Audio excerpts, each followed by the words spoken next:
Hi guys, I'm Laura Vitale, and on this episode of Laura in the Kitchen, I want to share with you a very simple, basic, but incredible recipe that I've eaten throughout my childhood. And the funny thing is, a couple weeks ago, I shared with you my Nonna's Orzotto recipe, and I asked you if any of you had any childhood recipes that you love.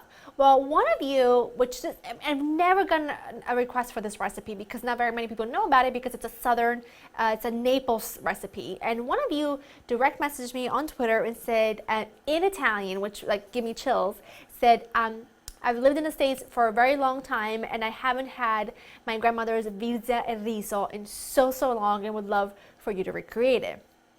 I got chills down my spine because this is such an ancient recipe in my family and it's so easy and simple, but it screams Naples, it screams childhood, so I wanted to make it for her so that she could experience all those wonderful memories all over again. And the recipe really calls for basic ingredients, but all together to make the most incredible dish.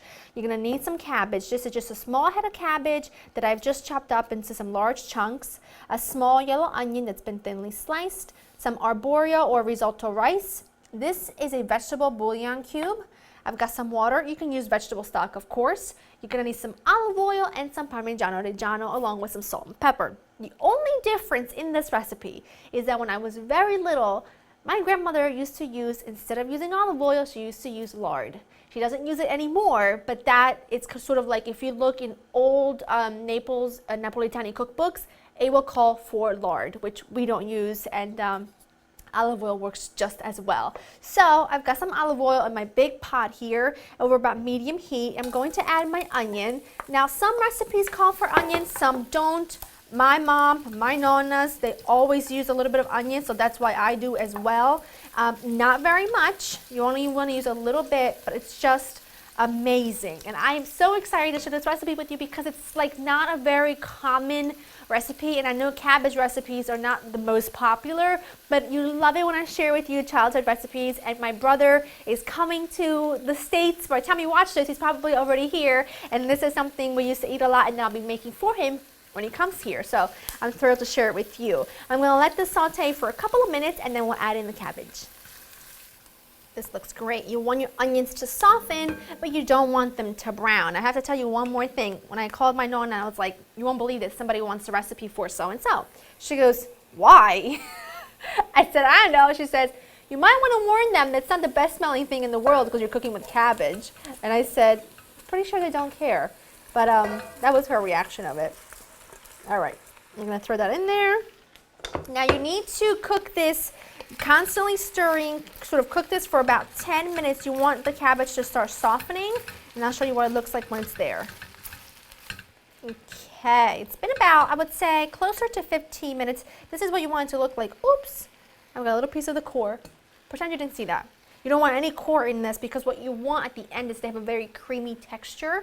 And now what I'm gonna do is I'm gonna add my rice. Now, traditionally, my nonna, my mom, both of my nonnas have always used arborio rice or any risotto rice because it gives you a very creamy consistency. You can use a long grain rice if you want to, but you won't get the same texture. So really, it is up to you, but traditionally, this is what we use. I'm gonna add that in at this point, and it's really important that you cook this together with the cabbage and the oil and onion for about a minute or two because rice is really like a sponge. And it's gonna soak stuff up. So the very first thing you want to introduce it to is flavor. And I wanted to soak up a little bit of that sort of oniony olive oil flavor. So let that cook for about a minute. Then we'll add in the stock. Gonna add in the stock, which just water for me in a bouillon cube. And now this is gonna take, I would say, about 25 minutes until the rice is fully cooked. You can almost overcook the rice in this case because you want that creamy texture, because this really shouldn't be al dente. So you can overcook a little bit, but don't cook it until al dente. You want to cook it a little over because, again, it should be really creamy in consistency. So I'm going to bring this to a boil, let it cook over about medium-low heat, and I'll show you what it looks like when it's there, and then we'll season it, and then we'll dig in, and then that's it. This has been cooking for about 25 minutes and it's exactly how I want it in terms of consistency. I've also seasoned this with a little bit of salt and pepper. Make sure you taste yours before you season it because the stock or the bouillon cubes you're using might be salty, so always taste it. Lots of freshly grated Parm. Now, if you've got the rind of a nice block or wedge of Parmesan cheese, you stick that in there the second you throw the broth in and you let it cook the entire time with that in there. But I don't have one and I didn't want to cut mine off of the wedge, so I just started adding a lot of freshly grated Parm. Look at what it does. Do you see that it instantly turns this into a creamy, just velvety, delicious goodness?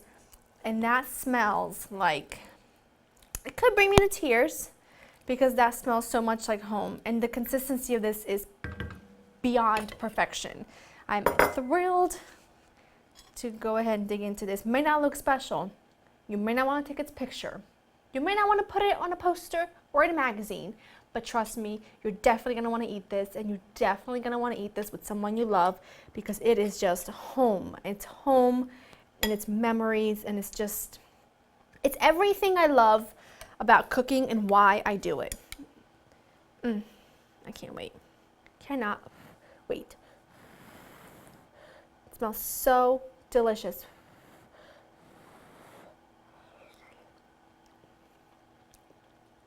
Yeah. Yep. Perfection. It's easy and simple, but it's just got all the right notes. It tastes like a it tastes like a hug, really.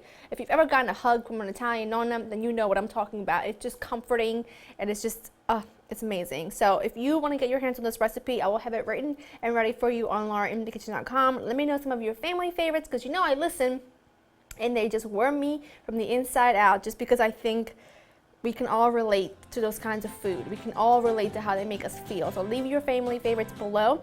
I hope to see you next time. Try this out. You won't regret it.